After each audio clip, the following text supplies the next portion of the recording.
आइए इन्हीं लोक गीतों के श्रृंखला में एक वो भी गीत बना था जिसे आप लोगों ने बहुत प्यार दिया, और वो कर्मा का यही राजनाथ गांव में हुआ था, सोमनी में। उस गाने के विश्व रिकॉर्ड किया था। कर्मा कुहू की गाबो मादर के तालमा,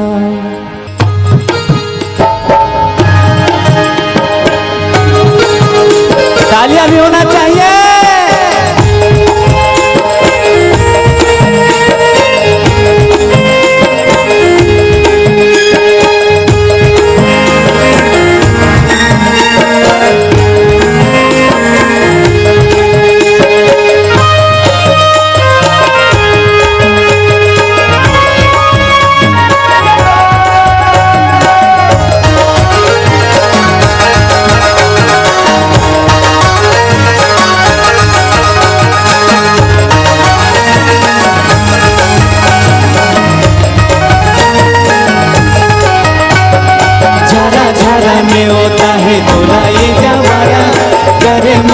पर चले आवे हमर पारा,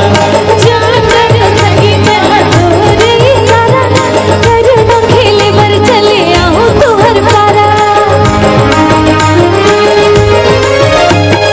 हाय रे कर्मा कुहू की गाबो मादर के तालमा, कर्मा कुहू की गाबो मादर के तालमा। संग संग नाच लेबो, संग संग नाच लेबो, चलना ये सालमा। कर्मा कुहू की गाबो मादर के तालमा, कर्मा कुहू की गाबो मादर के तालमा।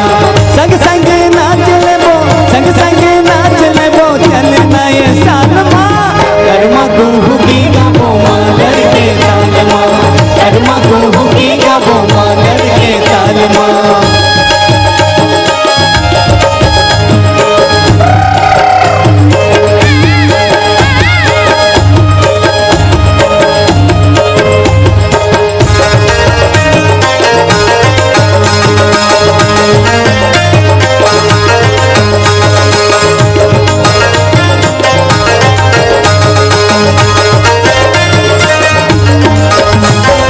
माझे माझे अकरामा कर्मा के तालमो, एकादशी भादो के हमरी निहार हो।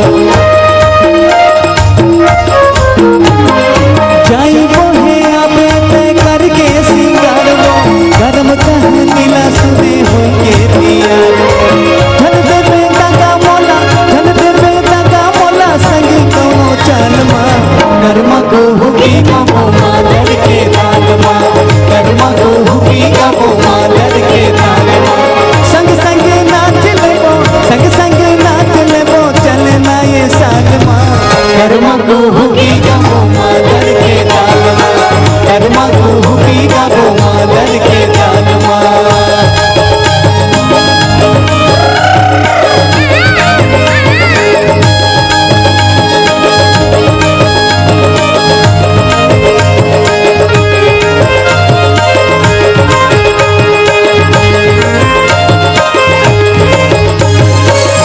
के मंजूर झल मुड़े ढाले पगड़ी, घोंसले में संगवारी पगड़ी मंगल की।